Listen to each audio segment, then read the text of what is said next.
Clive Barker Podcast audio commentaries. Thanks to your generous donations to our Kickstarter funding campaign, Clive Barker Podcast presents Fundraiser 3. Hell on Earth.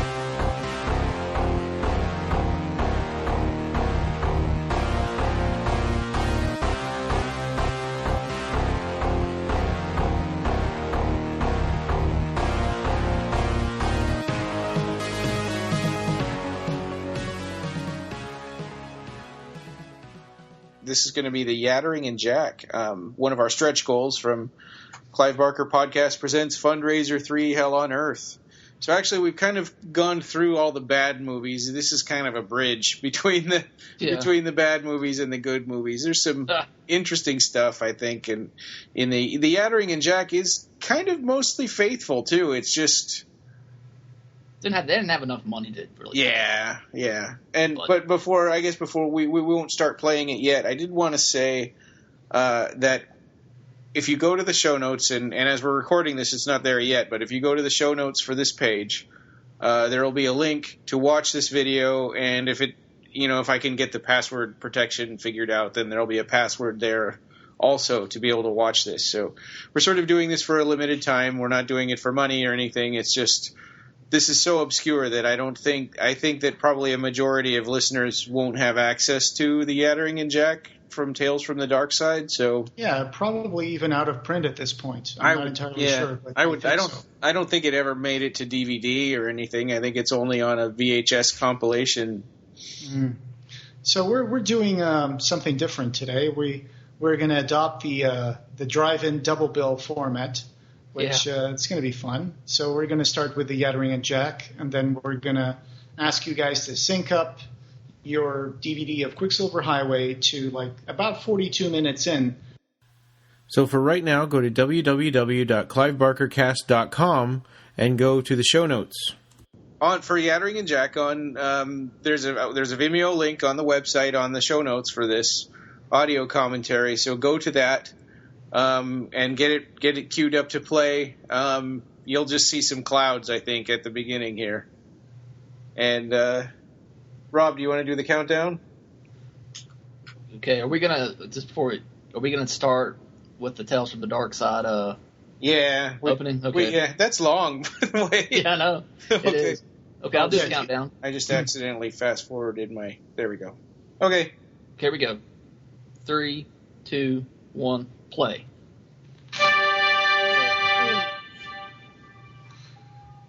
All right. I used to get. I have to say this intro kind of scared me when I saw the first episode of Tales from the Dark Side. Still is kind of creepy, and the music is good. They oversell it a little bit. Yeah. There were some cool episodes in this show, though. I remember one about, I think it was one of the first ones, about an old man who refused to believe that he had died, so he just kept on living. Even though his body was like decaying and everything. Oh wow! Oh, that's kind of cool. I've never. This is the only time I'd ever seen Tales from the Dark Side was when I found out about the Yattering and Jack, and I bought this VHS. So I've probably seen the other episodes on the tape, but I can't remember any of them. I only saw them on TV when they played in Portugal. So if you are watching the copy that I uploaded, I'm sorry about the crackly sound. I did have to digitize it from a VHS tape. Oh, that's good. So that might have been a tracking thing, or I don't know. The Yattering and Jack, and it starts with Christmas, of course. So Phil Fondacaro is the Yattering, right? And then Tony Carbone is Jack Polo. I found out a few things after looking at Fondacaro's IMDb page. I never realized that he was in Oliver Stone's movie of The Doors. He's just he's a dinner guest at one scene. And I was like, really? I think, was there a picture of him where he had this huge beard? Maybe. So he looks totally different on IMDb than the way he looks in this show. Mm-hmm. So here we see the infamous Yattering boiling the fish. Yeah. That was played by Clive Barker. Yeah. He didn't have very kind words to say about this episode after it came out. We'll get into that. the director who did this episode, he wrote Supergirl, the movie, and Masters of the Universe starring Dolph Lundgren. There was a Supergirl movie? Yes. Yes. Oh, okay. Back in '84, I think. Uh-huh. Wow, that explains a lot. That does Yeah. explain a lot about the quality of this episode. Yeah. Because I recently saw the Masters of the Universe a few days ago, and I was like, my God, this movie is just horrible. I was really excited for that when I heard that they were making it when I was a kid. Yeah. So I loved He-Man. Before the cartoon even came out, I loved the stories in the little comic books that came with the toys and stuff. So I was hoping it would be more faithful to those, and it just was its own really weird thing.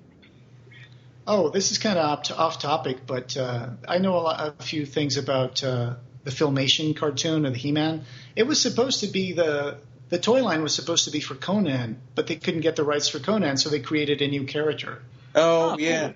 Yeah. I did not know that. Yeah, Tom Kalinske, he was the CEO of Sega later after he worked at Hasbro. Boiled fish again. Yeah. And so the toys came out, and the cartoon from Filmation. Filmation was actually a very small company, and at the time when the guys got the job to make the He-Man cartoons, I think they almost didn't even have anybody to work in the company, and so they desperately had to come up with finding some animators to do the show. But anyway, that's off topic. So, what do you guys think of Carbone as Jack Polo? I think he's great. I think he's probably the best part of this show, honestly. Yeah. His explanations are so corny, though. I mean, it like, oh, it must be the thermostat. Be like, yeah, a thermostat's going to boil the fish. I think he's just having fun with the script and. I never in the story I didn't picture him. Yeah. That kind of character, but I think it worked. I think the makeup for the Yattering and for especially for Mephistopheles is just Beelzebub. So yeah, Beelzebub just has fluffy eyebrows. That's like and a tall collar. I think that's like what makes him a devil. And horns? Didn't he have horns or something? I don't think so. I think the Yattering does, but I don't think that Beelzebub. I don't think they bothered to give him horns. I think he looked like Orson Welles too. Yeah. Yeah. I think that Carbone as Jack Polo doesn't do a good job of depicting the character, and I'll explain why. Okay. Because in the book, in the story, Jack Polo is supposed to be this very everyman, this jerkin. Mm-hmm. He sells pickles, right? Yeah. And so he's just a very calm guy, and nothing phases him. And Tony Carbone seems to actually get mad at what the Yattering does, but he pretends like he's not mad.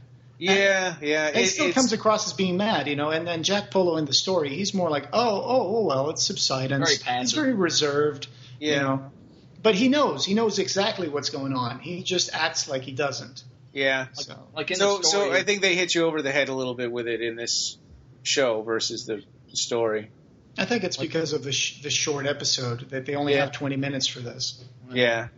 And this goes by really fast. When I was previewing it to get ready for this, I had one note or something about the eyebrows of Beelzebub, and then it was over. What I like there was when I was reading the story, the guy to comment on Jose's talk about the passive nature of the character. He doesn't really care much. He's got a dog collar on. When he catches his wife, it's he just says these things happen and walks out of the room. Yeah.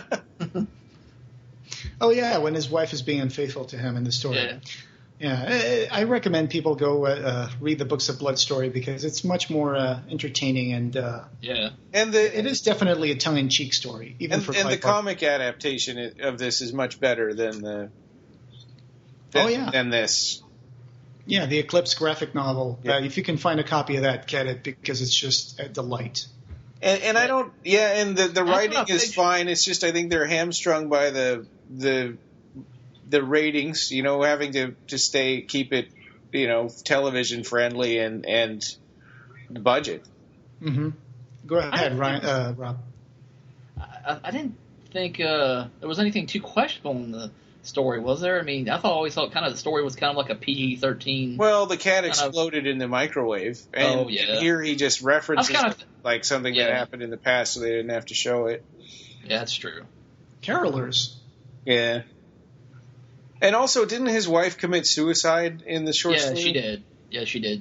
Because he didn't care. He just was like, Yeah. I think if they would have maybe made the costume where he covers up this actor's face, his body, maybe it would have been better, but I don't feel like he's a real true demon. No. Like, I keep picturing that cover from the Eclipse comics that, y'all use Bills of Blood. Yeah. Long ears and, Yeah. If we had used this picture, the Yattering wouldn't stand a chance. No. Oh, here it comes, the powers, Beelzebub. Yep. See, no horns. He just has fluffy eyebrows. That's true, yeah. And he's got a dog collar on too. Well, Christopher Lloyd in Quicksilver Highway, he also kind of has a dog collar, so I guess this is the dog collar character episode. Yep, that's what ties them together. Well, and also this is produced by George Romero, right? So it's kind of a Tales from the, or what do you call it, creep show. It's kind of got a creep show vibe to it. Yeah. Sure. Yeah. There was a lot of these stories or kind of shows when I was growing up, Amazing Stories and Twilight Zone. I liked Amazing Stories. I remember that one. Did. Yeah, that was really good. And they made a movie based off this show, and that's what I saw first. I didn't know this was a TV show before. A movie of Yattering and Jack? Or of Tales from the Dark Side? Just Tales from the Dark Side. Oh, yeah. I haven't seen it. I know what you're talking about. If I can connect this to the next segment that we're going to watch, Mick Garris, you guys talked about Amazing Stories, and one of his first industry jobs was a story editor on the Steven Spielberg-produced TV series Amazing Stories. Oh. Yeah, wow. He wrote 9 episodes for that, Mick Garris. Cool. Yeah. He's always been into the whole anthology thing. I mean, he was also in Masters of Horror, where he did 2 episodes for Clive Barker stories. But I'll save this one for the next segment. Yeah, this guy doesn't. He just looks like a biker. And this S&M has an S&M quality to him. Yeah, like an S&M bear. It seems like the purpose of this conversation is to explain all the stuff that we didn't see, so that they don't have to film it. Yeah, exactly. Sure.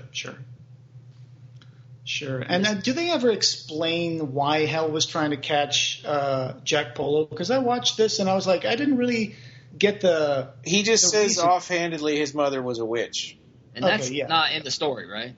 Yeah. In the story, I think they had sold his soul to the devil. Yeah, but his mother wasn't a witch, was he? I read it. I think she was in the story. Was she? Okay. She dabbled in the black arts or something like that. Yeah. I know she cheated them somehow.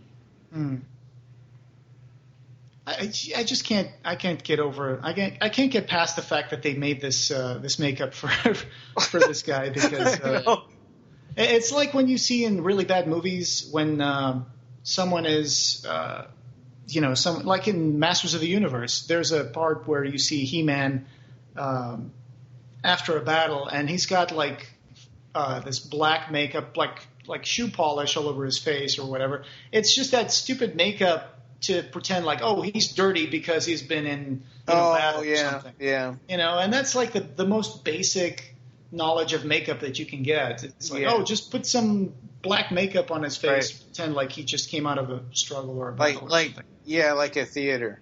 And this is the same thing. It's like, he's a demon, let's paint a little person red and put horns in his head. Doesn't work very well. Yeah. So here's what Clive Barker had to say about this episode. Let's see if I can find that real quick. He says, I did write, or rather I adapted, one story of mine, The Yattering and Jack, which is a kind of comedic short story, which came out very so-so as far as I was concerned. I was not happy with it. The problem with network television, the thing you're faced with all the time, with horror on network TV is that it has to be so mild, and my horror fiction is not mild, so we're always dealing with the problem of, again, censorship, I'm afraid. Yeah. So this is what Clive Barker said on The Larry King Show in October of 1988. But this was 86, right?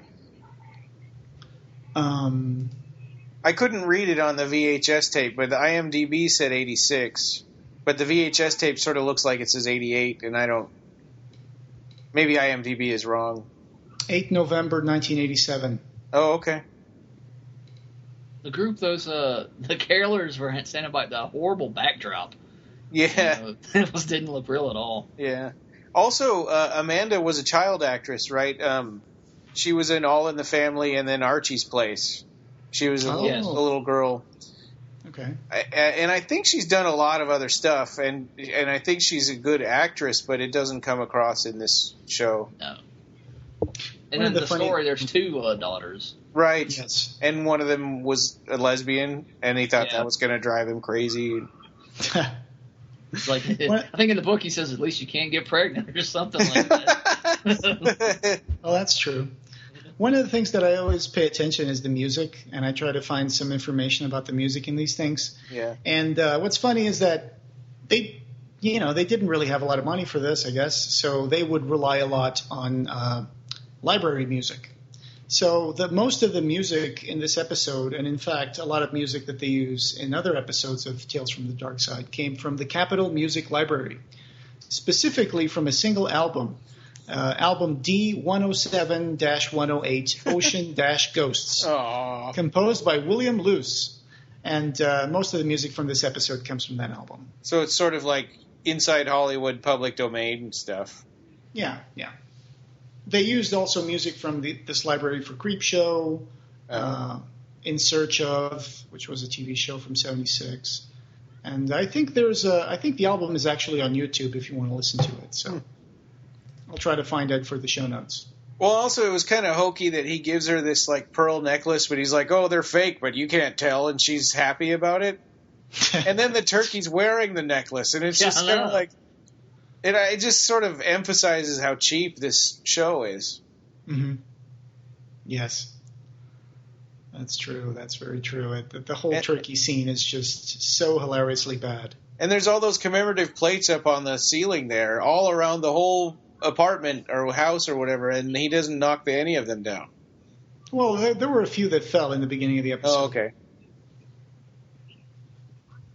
But he certainly likes his plates, I guess. Yeah.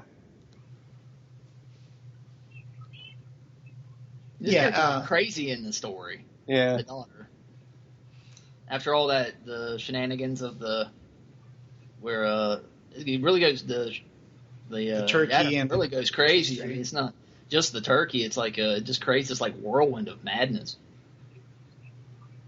He's not very subtle, the Yattering. After a while, he starts getting really annoyed. Yeah, and it's really fast because we only have 20 minutes for him to go from like trying to bug him to like going. That's right. Yeah. But I like the part where I think the Yattering says to Beelzebub, "This man is some sort of saint." Yeah. And I'm like, really? He doesn't really look like, his attitude doesn't come across as something like that. But yeah, and he has to explain it because we don't get to see it. And, like the thing about walking in on his wife, that would have been more poignant, but we just hear about it instead of. Oh, here we go. Here we go. Oh, yeah. Wow.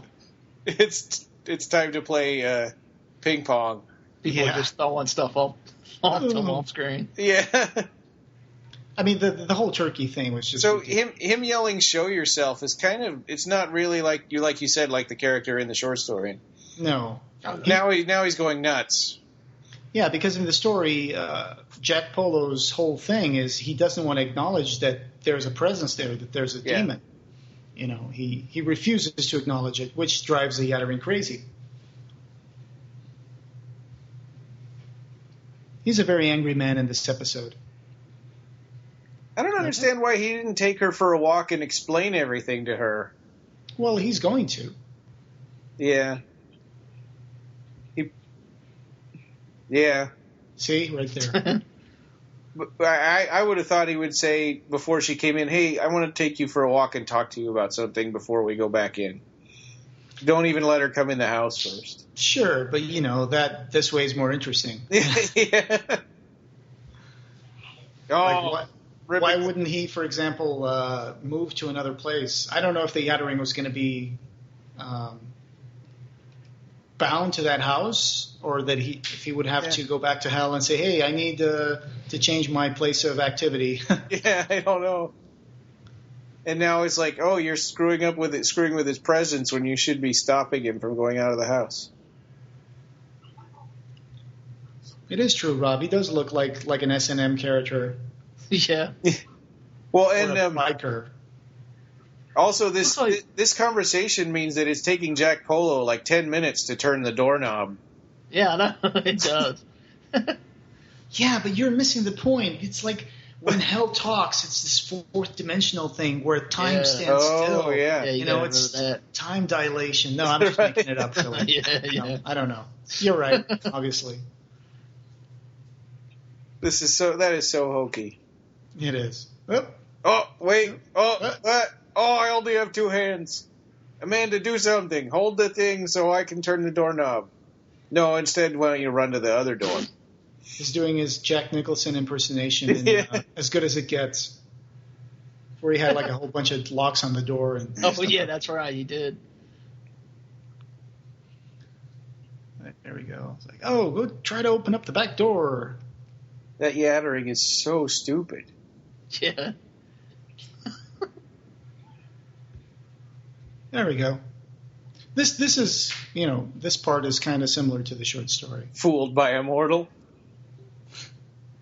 And, of course, the Yattering couldn't leave the house, and he couldn't touch Jack Polo, which he just did. So, like, oh, no. Oops. That little actor, I don't know his name, but he's been in a bunch of stuff before. He was in Willow, and I think he played an Ewok, and he was in Tales from the Crypt, Bordeaux of Blood. Oh, yeah. He was in Quantum Leap. He was an Ewok in Return of the Jedi. Yeah. Okay. He's been in a lot of movies. He's been in Sliders, Tales from the Crypt, The Doors that I brought up at the beginning of the episode, Man at Birthday Party. Really? Yeah, he was Big Mo in Quantum Leap. Oh, cool. I've never seen Quantum Leap. I always wanted to go through and watch all those. Oh, I love it. Yeah, I love it. He was also in Troll. He played Torok. Yeah, he played Troll. Yeah, exactly. Mm-hmm. And he's been in Star Wars Episode 6, Return of the Jedi, like you said, yeah. That is true. It's actually funny in the short story. He had an Australian accent, the Yattering, when he talked to him. I remember that was like one of the last things I read in the story, that Yattering talked with an Australian accent. Oh, that's funny.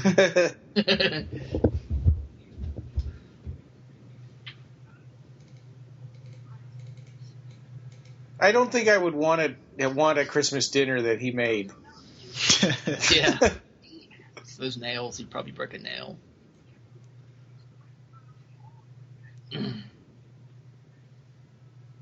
It's an unholy mess, right? Yeah. Wah, wah. Yeah.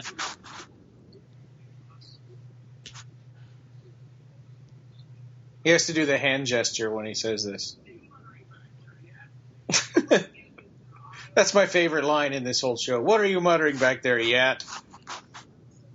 Yeah. And whenever you say that, you have to do that hand gesture thing. Yeah, like an Italian. Yeah. Yeah, gangster. Que Sera, I'm going to order a pizza. It's a me, Mario. There we go. So that's our first feature. Yeah. Now we're going to have to set up the second feature. Yeah. So I have this on I have it on DVD. Mm-hmm. Okay. So if you want to set it up, go to 42 minutes in. Okay. Yeah. I think that's the appropriate point. Sorry, I had a couple of seconds of Nightbreed on there. Oh, yeah, I noticed that. I was like, oh. I made a DVD that has a whole bunch of different Clive Barker stuff, and one of them was in 2009 when Phil and Sarah released that short Nightbreed footage. Mm-hmm. Oh, okay. So I put that on the DVD, too. Oh, that's cool. Oh, cool. Yeah. Okay, so... I got my I got my Quicksilver Highway set up. Just let me know when you guys are done. In my DVD, that's 42 minutes. 42 minutes? Right at the beginning of the second story, right after the first one ends with the chattering teeth. Yeah, on the DVD, it's Chapter 9, Chapter 9, The Pickpocket. Ready to talk about Quicksilver Highway, and now, like you said, we're skipping the chattery teeth part because they're really two completely independent stories. There's a connecting character, but there's really no references between the two stories at all. He's Aaron Quicksilver, and here we have the Santa Monica. I forgot the Santa Monica Pier, I guess. Yeah, I guess so. It's one of the filming locations listed for this movie. So, yeah, so we need to I can do a countdown. Yeah, okay, so now we're at about 42 minutes in on Quicksilver Highway. We're skipping, like we said, the chattery teeth part. And it should open up on the pier. So in 3, 2, 1, play. There we go. Santa Monica Pier here. One of the filming locations for this movie. Here it's called Pacific Park. When this movie came out, I was nervous about seeing this. There's something about people getting their hands chopped off that kind of bothers me. Oh, yeah. So I was nervous about watching this. This was originally aired as a Fox Tuesday night movie, and it was aired on a Tuesday, May 13th, 1997, at 8 Eastern, 10 Pacific. Yeah, actually, I think I saw it then. Yeah, I did too. Cool. I was a junior in high school. Wow. So the short this opening showing all the hands and how people are using their hands to do things. Mm-hmm. You notice he's stealing things and other people are just using their hands for I think I was in my apartment in college in Washington State. So in this movie, Christopher Lloyd plays Aaron Quicksilver, a mysterious character with eerie tales to tell. In Quicksilver Highway, the world premiere on the Fox Tuesday night movie. In one story based on Clive Barker's The Body Politic, a plastic surgeon, Matt Freuer, finds himself at war with his own hands. Max Headroom. Yeah. Mick Garris from The Stand and The Shining wrote the teleplay, directed, and produced. Does it bother you guys that his pickpocketing is terrible? I mean, it seems like every single one of those people should notice. Oh, yeah, it's not done very convincingly, yeah. Yeah, that's okay. I mean, that's not something that ruins the movie or anything. No. Yes, yeah, the estimated budget for this movie was $4 million. And the music is done by an artist that I am very fond of, Mark Mothersbaugh from Devo. Oh, wow. Ah. Yes. That's cool. Mm-hmm. This is also Clive Barker's third ever cameo in a movie. I think the first one was in Barn of the Blood Llama, and the second was in Sleepwalkers. Yeah. Also a Mick Garris movie, I think. His part in Sleepwalkers was almost exactly the same as it is in this movie. Yeah. He was like an EMT or no. Yeah, exactly. Yeah, and he's like, "Don't ask me, talk to the sheriff." That was the only reason I bought the VHS of Sleepwalkers. I really didn't like that movie at all. I think Fox released this as a VHS, but it was very limited, like 10,000 copies. And then Anchor Bay released it as a Region 1 DVD. Yeah, May 17th of 2005. That's what I'm watching. I was hoping they'd do like an uncut version or something, because I thought maybe for TV they, had to put out some violence, but they didn't apparently. Yeah, that would make sense. Because the story, the way it's told very graphically in Barker's words is what helps it. Yeah, in a way. True. I mean, something that I found out when I was researching this movie is that actually Mick Garris said that when Fox aired this movie back in the day, they forced him to change the order of the two stories. So he says, I was able to put in a couple of things and put the order right. He's talking about when they allowed him to release it for home video. He said, I was able to put in a couple of things and put the order right. That had not been in the broadcast. It is as intended on the video. So in the broadcast, it was Chattery. It was this one first and then Chattery Teeth? Yeah, that's what Apparently so. Yes. That's what when I started watching this version that I have, it was I always thought it was the the Body Politic first, so I didn't know that's interesting. Mm-hmm. Yeah, well, and the Chattery Teeth one is really kind of corny and forgettable. Mm-hmm. The Hand of Glory. I mean, I guess if we were the Stephen King podcast, maybe we'd be more excited about it. Yeah, I know. Sorry, Stephen King fans. Yeah. So Mick Garris said, Matt Freuer and I did another movie together called Quicksilver Highway. That was a lot of fun. It's just a really fun recreational horror film. Actually, Anchor Bay is trying to get the rights from Fox to put it on DVD. I would love to see that show. We did that after The Shining to keep the crew together and to shoot something in town and just have a really good time. Oh, The Shining, the television version, right? Stephen King's version, yeah. Yeah. Yeah. I never saw that. People say or I guess Stephen King likes it better. I don't know. It's pretty good. I liked it, but it's not Stanley Kubrick's. Yeah. By any means, but I don't think it, was trying to be. Yeah, Stanley Kubrick, yeah. Once on Lost Souls, the old website newsletter, they asked him about his cameo in Sleepwalkers and asked him what was the motivation to accept that part, and said, Mick Garris, the director, originally asked if I would do the part, but it was more the idea of being on screen with Stephen King that made me want to do it. We had a blast, and I gave the money to charity. Oh, cool. That's cool. Nice. Yeah. Yeah, I remember him saying making a joke about his bad acting. Or about getting an Academy Award or something. Oh, yeah.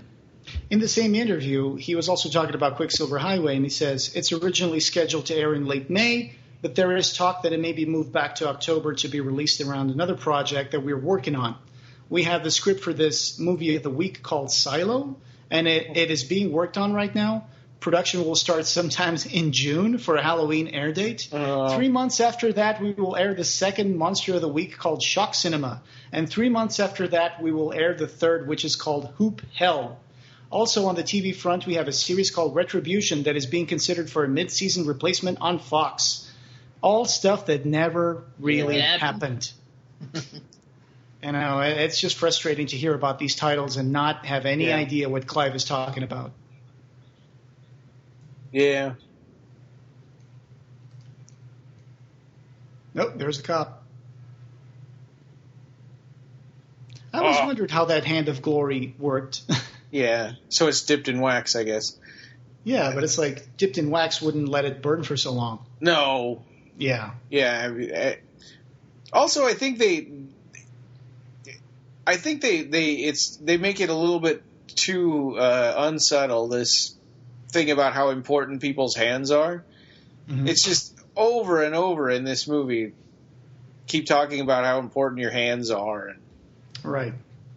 I don't know. I think maybe it's a bit on the nose. Yeah, exactly. I think it's too much. When you think about it, it's our hands that allowed us to become the dominant race in this world, in this planet, because if we didn't have opposable thumbs, create things, Yeah, we wouldn't have been able to create tools, and then our brains wouldn't have, started growing. A friend of mine said that he thought it was because of front-facing eyes, and the ability to do geometry to figure out how to throw stuff at animals. That too. I guess that all came with our skulls reshaping and becoming, having a bigger brain. This lady sneezes and then she checks her face. That's funny. So in the real story, in the short story, Charlie George is not a doctor. And why does that nurse just looks like she's missing half of her outfit? I know it's weird that she comes back later wearing that same outfit too, and it's like, where are your pants? Everybody else has scrubs except I know. Her. She has exactly. Oh boy, this lady.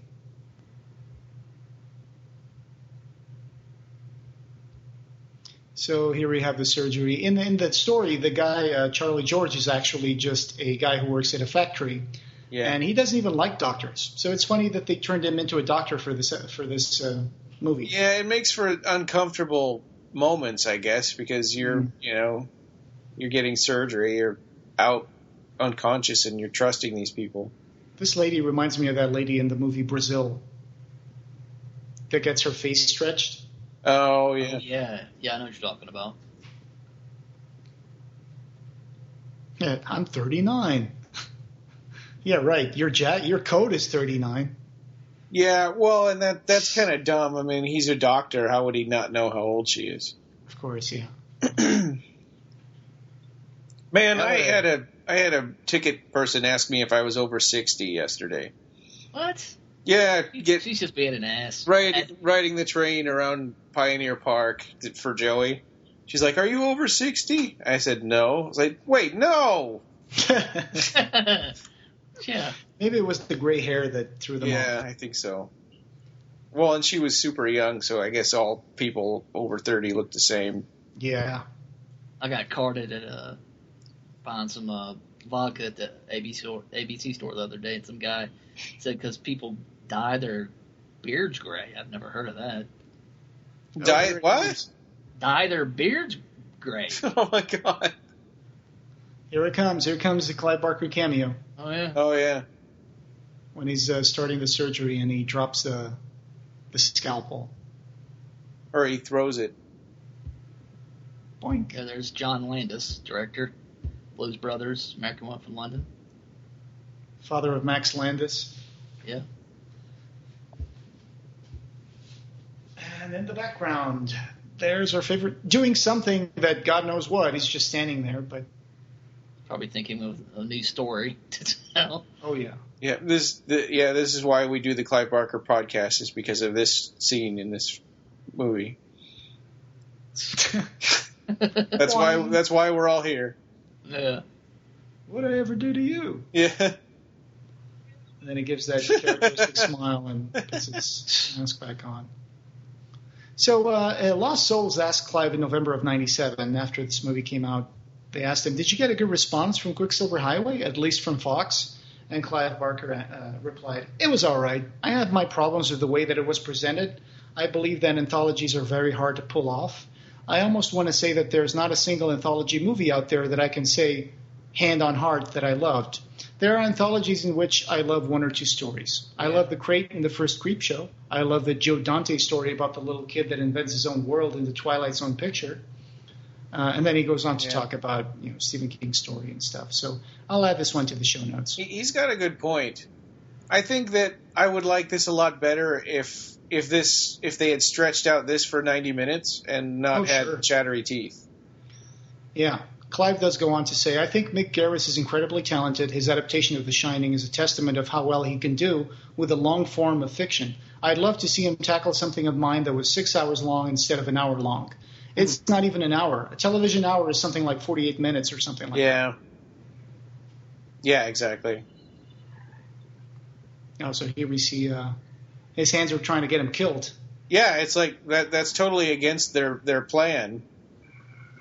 If he dies right now, then they're gonna die.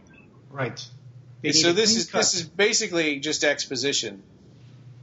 Yeah, it's just meant to make you feel uncomfortable about what's going on. Yeah.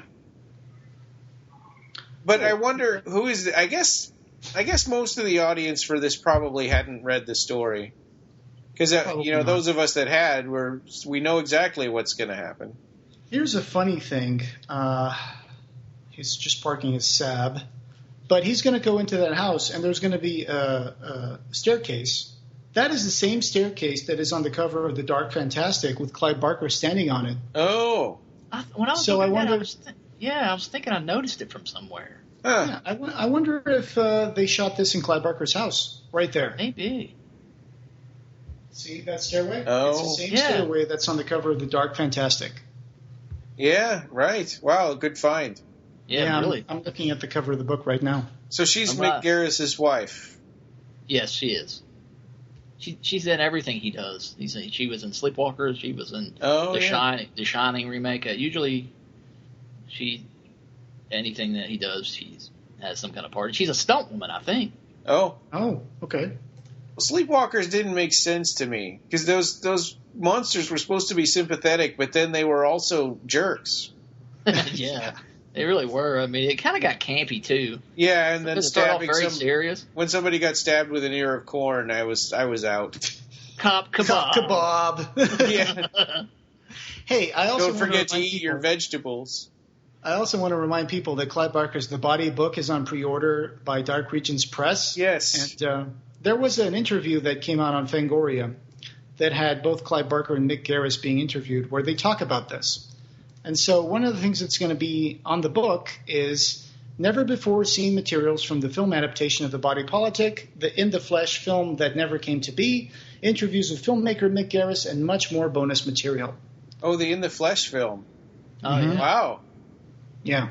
That's cool. There we go.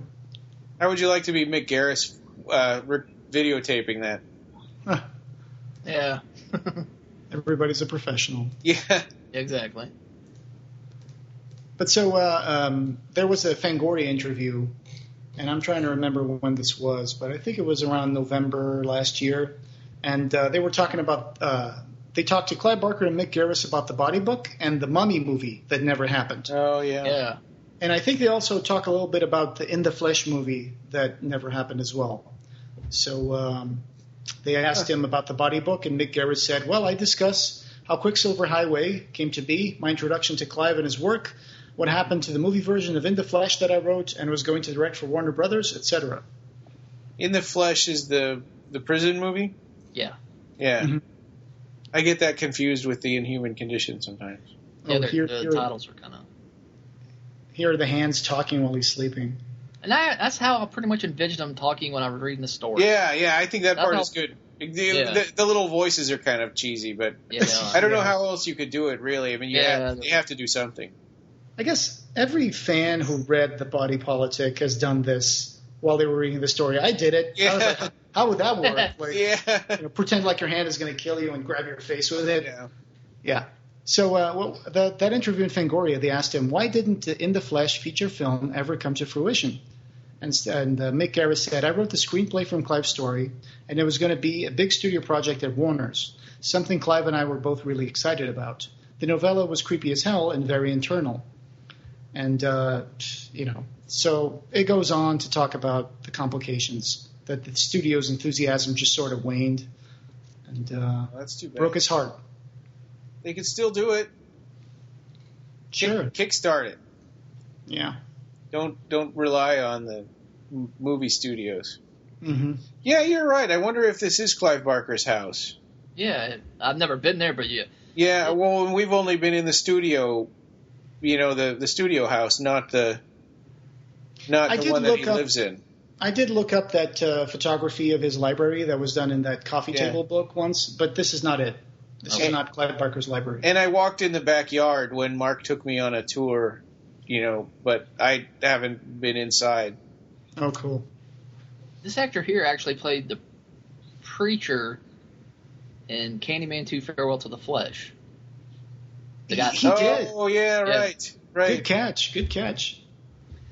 kind of weird how things kind of, Yeah, I was just thinking I recognized him, and I couldn't think of from where. And this character in the book, it seems like they've had a relationship for a long time. In the book, they just his wife sets up a meeting for him, doesn't? Oh yeah, right. Yeah, they did. I mean, this had to accelerate. They're really good friends in the TV adaptation. Yeah, that spiral staircase sort of makes me think this is Clive Barker's house.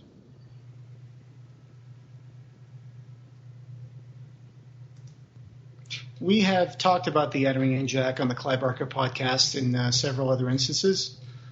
For example, we talked about the one-act play that happened on Sci-Fi Fest some time ago. We also talked about other projects that on the horizon. You can go and look up Yattering and Jack tag on our blog, and you will find all the previous mentions of it. Yeah, like the Yattering and Jack portfolio from Gauntlet Press, and the 5 weirdest Clive Barker adaptations. Remember that one? Yeah, right. Yeah. That was a great one. Yeah, and episode number 2, Books of Blood, Volume 1. Yeah. Oh, this is when she's going to see the hands talking. And there's a really good in the story. He's having a dream, like he's on some kind of slave ship and he's being whipped or something, or he's. Oh yeah. It was just a good. What he's dreaming is a good metaphor for what's happening in real life. That would have been kind of. I mean, they could do that in a movie. And that would be interesting to cut back and forth between the dream and reality. Yeah. One of the things I always wondered if Clive Barker had seen and inspired him to do this movie was the story. Did you guys ever see a 1981 movie with Michael Caine, directed by Oliver Stone, called The Hand? Yes, I did. I was thinking of that movie when I was reading this. Yes, I did. I really recommend that one. It's really good. Oliver Stone, Michael Caine. It's about John Lansdale is a comic book artist who loses his right hand in a car accident, and the hand is not found at the scene of the accident. Yeah. So it's pretty cool. It is good. You're right. And the short story predates Evil Dead 2. Oh, true. Yes. Yeah. So Evil Dead 2 had the Three Stooges sort of like gimmicks going on. Yeah, exactly. Went into my hand, it got bad. Yeah. So I lopped it off at the wrist. When I was in Las Vegas a couple of trips ago, I did go to see Evil Dead the musical. That was a hoot. Oh wow. Cool. Yeah, you have to tell us about that. Sure. I'd like to know about it. Funny bit of trivia: Matt Frewer now is as old as Christopher Lloyd was when he made this movie. Oh, it was him that the current picture of him on IMDb. He's got a gigantic beard. Yes. Yeah, that's what I was thinking of. He was in recently. I saw him in well, not recently, I guess, but he was in the Dawn of the Dead remake. Oh, that was back in 2004. So that's not. Yeah, okay. Because I saw it said in credits it said Dawn of the Dead. And I'm like, really? I don't remember him being in Dawn of the Dead. But okay, and, yes, the remake. He did play Moloch and Watchmen 2. Oh, Watchmen adaptation. Yeah, Moloch. Yeah, he's also Night at the Museum: Secret of the Tomb. Okay. Oh, okay. I have not seen a Night at the Museum movie. Yeah, I've seen a few. This part is really well done. I like this part. It's very, very disturbing. I always wondered how much control do the hands have over the arms. It seems like it sort of varies depending on the situation. Well, what's cool is they feel like characters here. Yeah. You know? He's doing a good job of making them, separating and making them feel different. Yeah. One's more in control than the other. Because I think Wright is the Messiah, right? In the story. Yes, it's right. Like, yeah, that's right. One has to create the army. He's like, we need a clean cut. Yeah. Yeah. And Wright is better at using the butcher knife. Yes. Mm-hmm. That's why Left is the first one to leave. Yeah.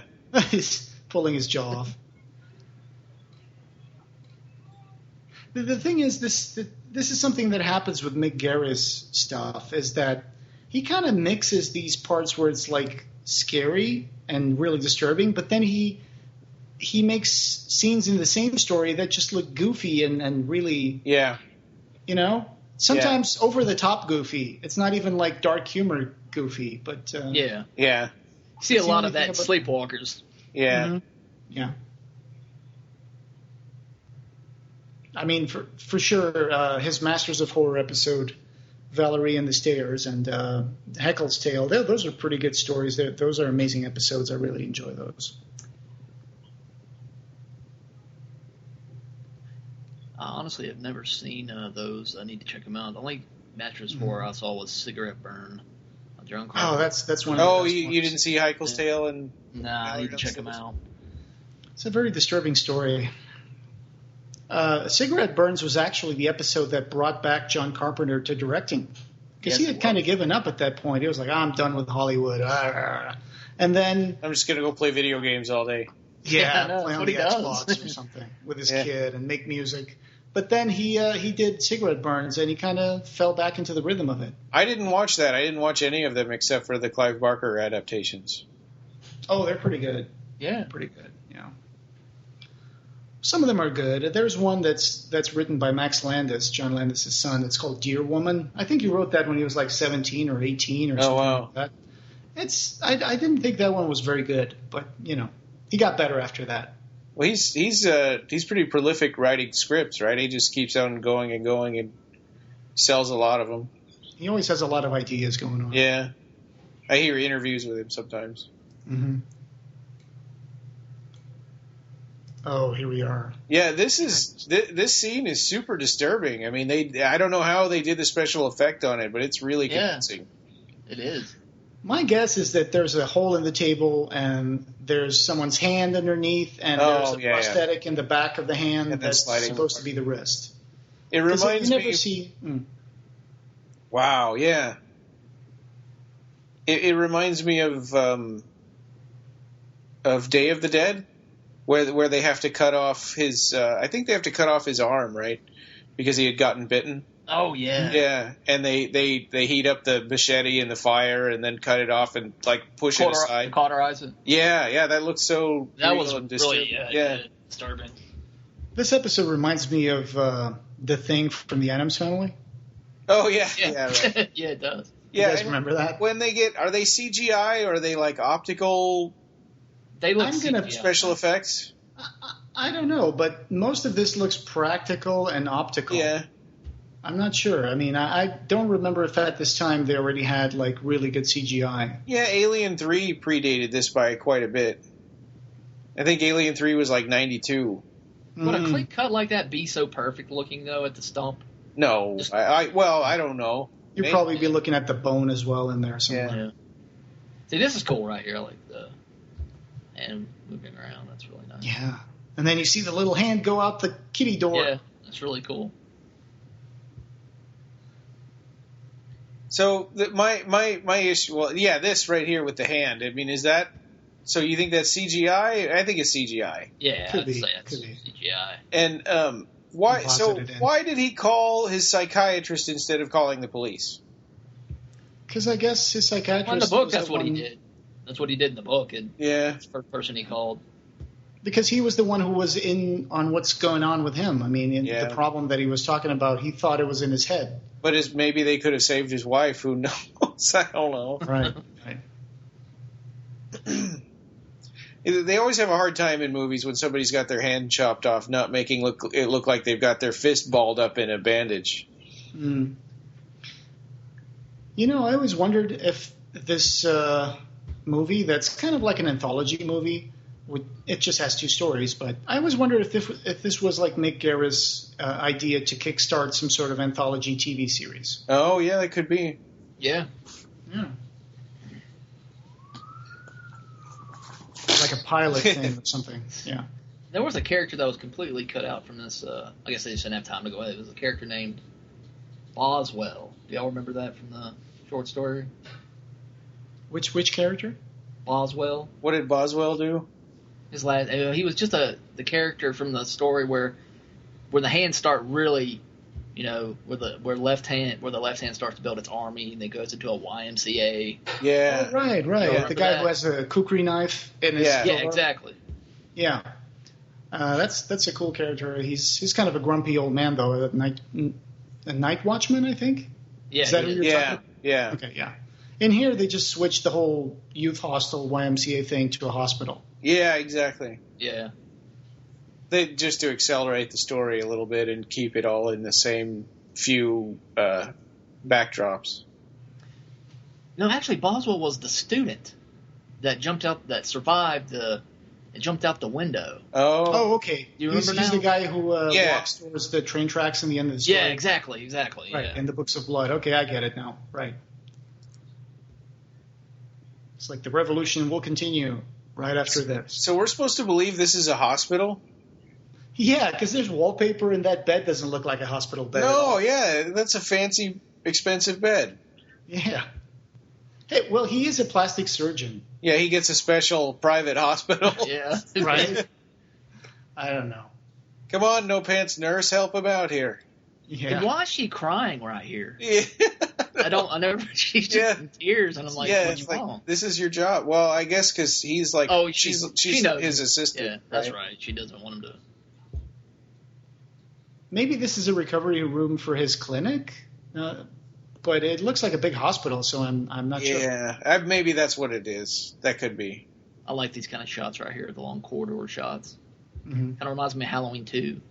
In that monitor right there, you can see the little hand just walk down the hallway. Oh, yeah. Yeah.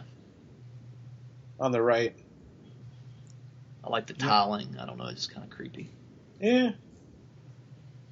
So maybe this is just a clinic and not a. I mean, why does a clinic have like this security guard at the end of the hallway? This guy's in the book. His name is Christie. He was in the army, and he was in the book. Clive described him. He was a racist. Yeah. Oh yeah. He's not a very nice guy.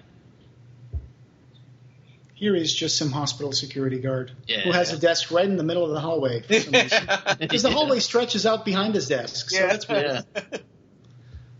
Yeah, but Mick Garris has always been involved in anthology things. Like he was in Amazing Stories. He was in the Masters of Horror. He was in Masters of Science Fiction, 2007. Oh. Another horror anthology, Fear Itself, 2008, 2009. So he likes that kind of format. Yeah. It's like, huh? That's a nice shot. Where are you guys going? Yeah. Hey. And did you notice that when the hands are dragging someone, they never really move their legs almost at all? Yeah. Yeah. He's using his legs to help move him too. Yeah.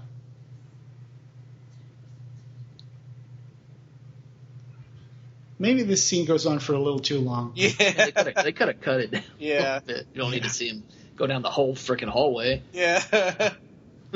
Yeah. We know that something bad's going to happen to this guy. Yeah. And like you said, this hallway has like little wooden tables with lamps on it and everything. Yeah. No hospital has that. Yeah. It's like a hotel. Mm-hmm. Kind of feels like the Shining Hotel Yeah. in a way. Yeah, surgery. He really freaks out. Yeah, it would be a lot of work for his hands to get him all the way in there. I mean, he could just stand up. Yep. The revolution is here. Yeah. The revolution is at hand. Yeah. Oh, at hand. Oh my God, that's such a bad one. Yeah. Clive Barker actually did do lines like that in the story, though. Oh, really? Played off the word hand. Uh-huh. I always wondered, how are the people in the hospital beds like cutting their own hands off? Yeah, right. Because you just see the little hands like crawling in the... There's a big shortcut over that part, I guess. Yeah, I know. Don't overanalyze it. Yeah. Like in the short story, Clive has one line I wrote down in my notes. Don't worry, you're in good hands, the nurse says. Oh. On the other hand, what choice did we have? Oh. So Charlie's, this is some inner dialogue from Charlie. Is that Mick Garris? I think that was. Yeah, that was him. The doctor? Yeah. Yeah. I always just thought this thing could have been, I mean, I know it's TV. Yeah. To really do it right, it needed to be bloodier and just more chaotic. Yeah. Just Maybe not. right, Maybe not a TV show. Yeah, the scene filled. You're right. The setting, the way where they shot this at, it doesn't feel like this kind of a. Was that like 2 years ago? There was that those fans that made a trailer for their own version of the Inhuman Condition or the Body Politic. I mean. I remember that. That was on That was Vimeo, really cool. right? Yeah. Yeah, it was like about a year ago. We covered that on our blog, so go check it out. Yeah. So here's a dream that he's having.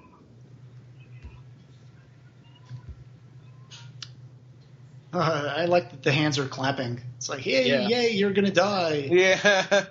Again, And he's got two hands again Yeah. because it's a dream. Ghost pains. They put both of us in the same coffin. Yeah. Yeah, what's going on with him? Why is he? Oh yeah, because his fist. The hand was sticking the fist in his mouth. Wouldn't it be just easier to just grab his neck and strangle him? Yeah. or break his Yes, neck. right. Well, he couldn't. The hand he has to be alive, right? Mhm. Before he So can it's cut just it off. like torturing him right now. Yeah. Right. Go put some pants on. He's got pretty nice legs, though. There we go.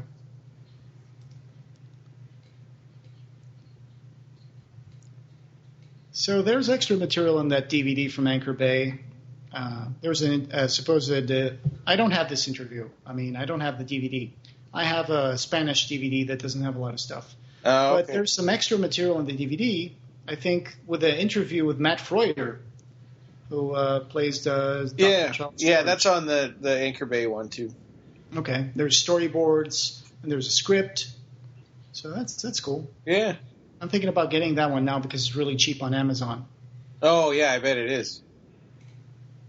Probably can get it for a penny. Sometimes you can. Definitely below $5. Yeah. This DVD was $15 when it came out. And, of course, the acting in this is much better than Yattering and Jack.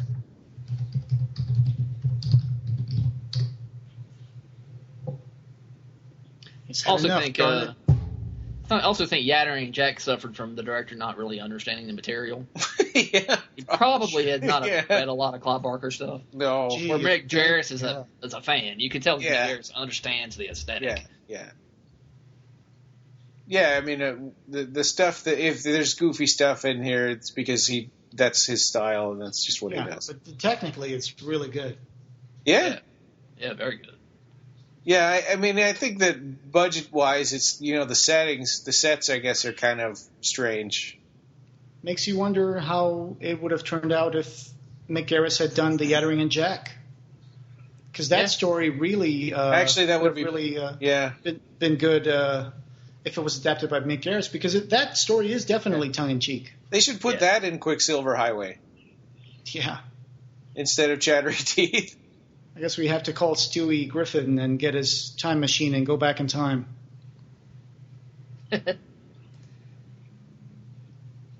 He's having a realization moment here.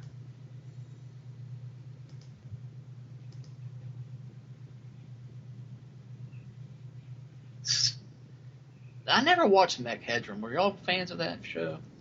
It was really weird. I mean, basically, it was a spin-off from a Coke commercial. That's where I knew it started off from a Coke commercial, but I knew Yeah. I just remembered, because that played when I was young, so I was living in Portugal, so we didn't get that show until a couple of years later. I remember the pilot episode had something to do with, like, people getting their organs harvested or something. Yeah. Yeah, and then... That does sound weird. Yeah, I don't know. I don't remember it very well, but I know I've seen, like, a few episodes of that. There you go. There's Stick a it little on the bit of floor. blood. And Yeah. I just think that whole, like, hallway should have been covered in gore. Yeah. Yeah, for sure. But it's TV, so they could... Yeah, I know, but I pictured it from the Clive's story. I'm like, Yeah. Oh, yeah.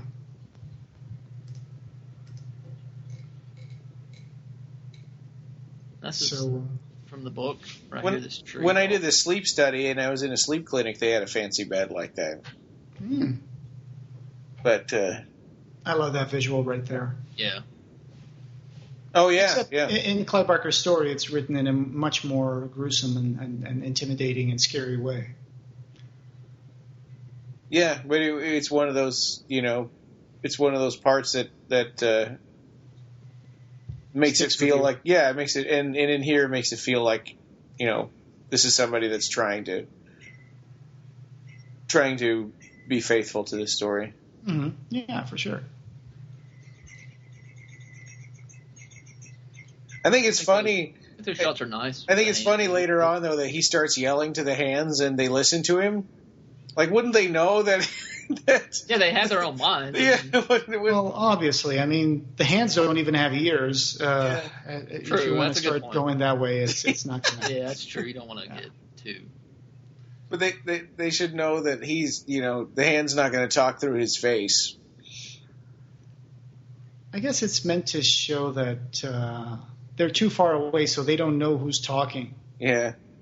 They're just stupid hands. The only thing about this that I feel like the effect. Oh, I hate that part. Oh God, when he's like dragging his nails across the rail. Oh yeah. Oh God. There's a one in Midnight Meat Train that's like that. That's where their fingernails start splitting. Mm-hmm. Oh God.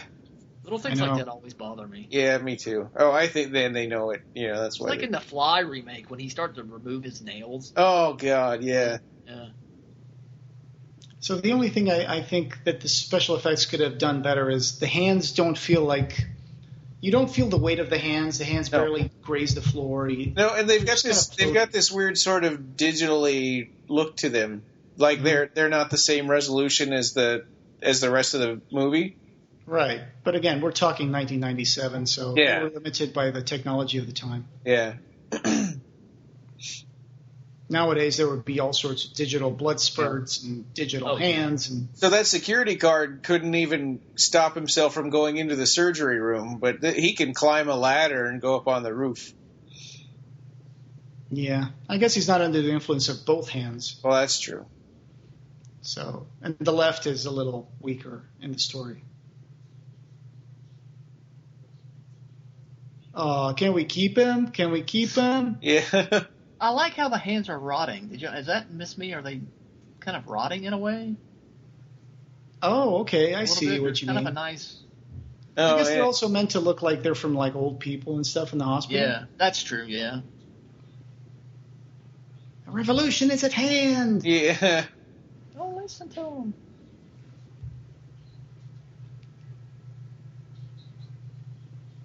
Yeah.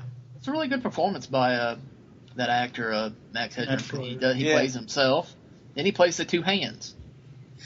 So does this character have the same name when he's the pickpocket as when he's the Yes, it is. It's Charlie. Yes, they're both Charlie, but they both have the same last name. No, I don't know about the last name, but I just know that. He calls him Mr. something, and I can't remember. Mr. George. I think he calls him Mr. George. Because he's surprised that Quicksilver knows his name. Yeah, I didn't like that part of it. I mean, they didn't do that on Chattery Teeth. Why do they need to make the same character playing two different parts? I guess they wanted to put Matt Frewer in that segment. They thought it might make a connection there. Yeah. So then are we supposed to believe that this is just a story that Quicksilver made up because it's got the same – he's obviously not the same guy. Right. Yeah, I think that's what it is. The pickpocket doesn't even take that story very well. He's like, well, what are you trying to say? A guy with my name and his hands? You know, he kind of asks him, so what's the moral of the story? And I don't like people telling me what to do. That obviously is not. So this stunt is amazing. It is great, but you can tell it's just not that actor. No, you can totally tell that, but I can't believe how far this stunt went. Now look at that. I know, that's really far. He follows a lot of stories, yeah. I'm guessing there was like one of those giant inflatable mattresses in the bottom. Well, and they must have had like 4 cameras on it to get all that. And the hands, I mean, there's too many hands. There wasn't that many hands up there on the roof. I guess, you just have to... Since he fell in slow motion, they had lots of time. And you can totally tell that someone's throwing them from the top. I know. Just throwing them. Keep throwing the hands. Come on, throw more hands. What roles have you played in the cinema? Well, I threw hands off of a roof. And you can tell that they're kind of rubbery. But, I've never seen a bunch of hands fall. So this last one. Free. Yeah, no, it's... Yeah, that's another one. Kind of just flipping through the air. Splat. Somebody was like, Mick Garris was like, we got to put that one in there. That's hilarious. Well, this guy's lucky that his hands kind of stopped the rebellion there. Because his hands, for a moment, they were refusing to go up the stairs. Yeah, he didn't even get one step up the ladder. The thing that they changed the most really is the ending from the story in the Books of Blood to this one. Yeah. Because in the ending, like, should I say spoilers? I guess I'll say spoilers. Yeah, no, it's okay. I mean, it's a noise. Yeah, and like you were saying, Rob, there's that kid who escapes the YMCA, right? And he runs and runs and runs, and then the story returns to him at the end. And he's still running, and he stops, and all of a sudden he lays on the train tracks. And, I guess I'm going to tell you guys to go read the Books of Blood. Well, it's pertinent here. I mean, I think it's okay to spoil it, because it's obviously other body parts are revolting against the... I never noticed that on the floor. It said Viva Revolution. Yeah, there it is. Yeah. I can imagine a hand writing that in blood. That looks like paint. Mm-hmm. It is his this is the same office from the beginning, so I guess this is his hospital. Yeah. So that it's got a huge fancy. Hey, for a clinic. You know how much money they can save in production reusing the same set? Yeah. Yeah. There's some nice shots of the blood on the wall and showing the damage and the carnage afterwards. Yeah, but it couldn't be. It couldn't really be his clinic unless his clinic is in a hospital. Because there's no way there'd be that many people just hanging around in the. I don't know. Right. Yeah. And that many patients in there. I don't even know if it's his clinic or if he just works in a clinic. You know what I'm saying? Yeah. But he's like the number one head plastic surgeon. Right. So here's the setting up for the ending. Yeah. I wonder how they did that. I'm guessing they probably used like piano wire and a prosthetic, and they kind of pulled it around. Or maybe this actress can actually do that, and maybe that's why they hired her. Yeah, that would be an amazing skill. I don't think there's not really muscles right there like that. No, it's just cartilage. I mean, people can twitch their noses, but maybe not that much. No. Next, you're going to tell me some people can wiggle their ears. And we're back. Well, I was curious, what would noses do? Why would they want to start a revolution? I mean, what are they going to do? Smell butts or something? Well, yeah, and why did she cut it off? I mean, her hands weren't revolting; it was just her nose. Right. And there's Christopher Lloyd wearing a neck piece. Yeah. Oh, it's a little fancier than the dog collar, I guess. Yeah, from the Yattering. Christopher Lloyd here. He was 58 on the way to 59. I guess his career started late because his first movie was One Flew Over the Cuckoo's Nest. Oh, yeah. Oh, yeah. I think 78 or something? Yeah. I think he was 38 when he was in that movie. So I guess you can say his career started a little later. And he was in Taxi. Mm-hmm. That's where I first remember seeing him. Last time I saw Christopher Lloyd in a movie was 1,000 Ways to Die in the West. Oh. And he plays Doc Brown in a cameo. Really? First time I saw him, yep. It was in this Amazing Stories episode. Going back to, I guess, Mick Garris. Maybe he worked with him on this particular episode.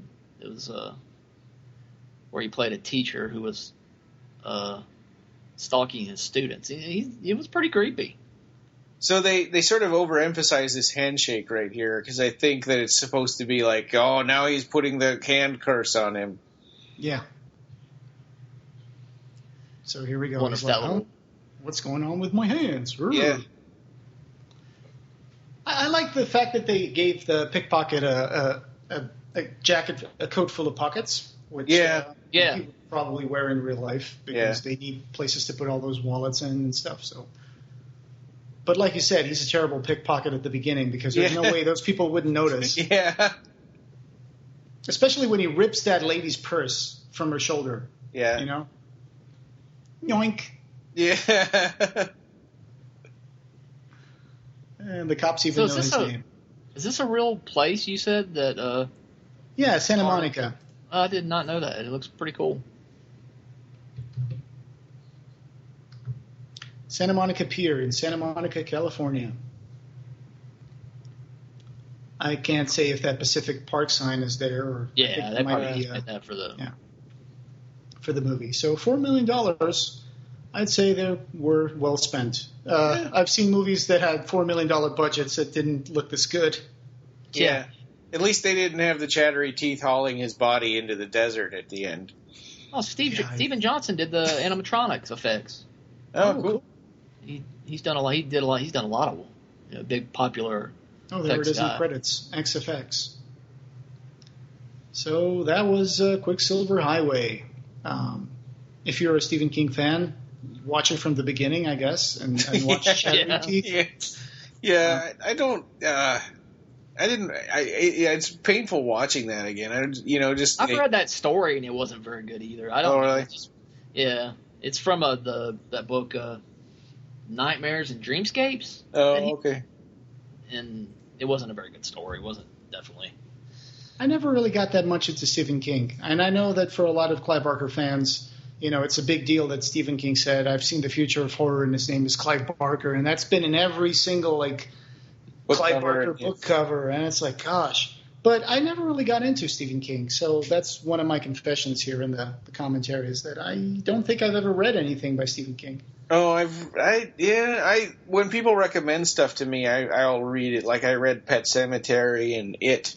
I've seen the movie. Salem's Lot? Yes, I read Salem's Lot also. Yeah, Salem's Lot started as a miniseries.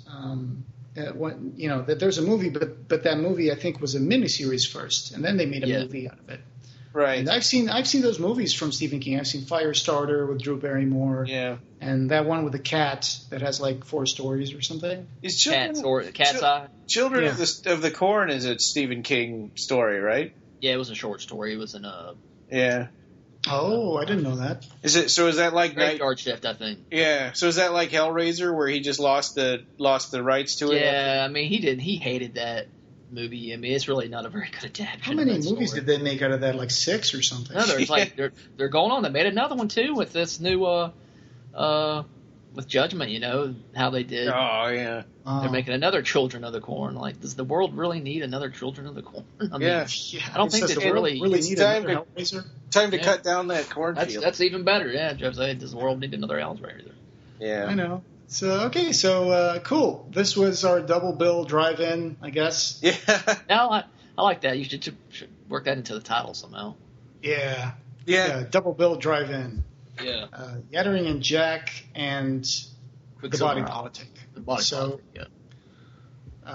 Thanks for sticking around with us watching these movies, and I hope you guys had fun. I certainly did. Yeah. That was really fun. What was our next one? Oh, it's The Book of Blood is next. Oh, okay. That's a pretty decent movie. Yeah. I like There's that one. some disturbing stuff in there. All right, so looking forward to that one. Yes, very much so. Thanks again for sticking around with us, and we're done here. All right. Take care, guys. All right. Bye. All right. Thank you, and keep watching the skies. Okay. Yes. Bye.